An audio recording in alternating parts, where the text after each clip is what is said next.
iba't ibang uri ng mga kalaro.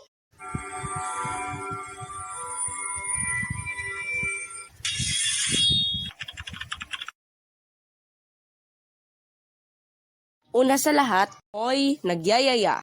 Ito naman yung mga kalaro mo na laging nagyayaya kung kailan maglalaro. Tara, maglaro tayo ng tumbang preso.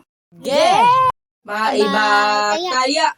Maiba kaya! Paano ba yan, Juan? Ikaw na ang taya.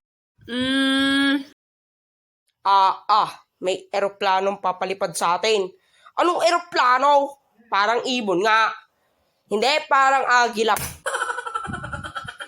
Hindi naman agila, helicopter pala. Naku, natamaan pa si Mang Cardo. Kapag lasing niya, lagi yung mainit ang ulo, tumakbo na tayo. Sunod naman sa lahat, Boy Badaya. Ito naman yung mga kalaro mong napakadaya. Pagod na ako, kakatakbo. Tara, ulitan. Pero ikaw pa rin taya, Juan. O, sige na nga. Ano kaya pwede magawa?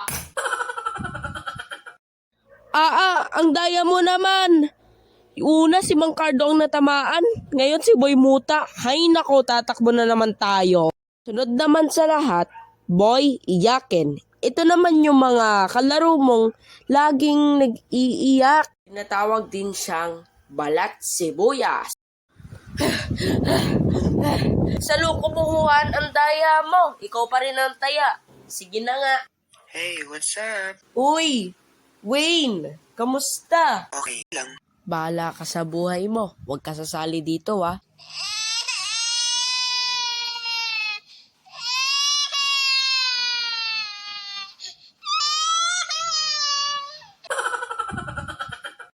Sunod naman sa lahat, Boy Punteria.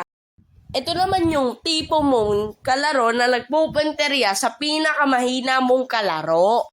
Wag na kaya tumbang preso, nawawala na yung tsinelas. Wayne, ikaw taya. Ikaw yung bagong sali eh. Okay. A few moments later. Wayne, akin na ang taya. Okay. A few moments later. Taya, taya. Ako lagi yung target. Maraming salamat kay Wayne Animation sa pagpayag sa pag-collab sa atin. At shout out na din sa kanya.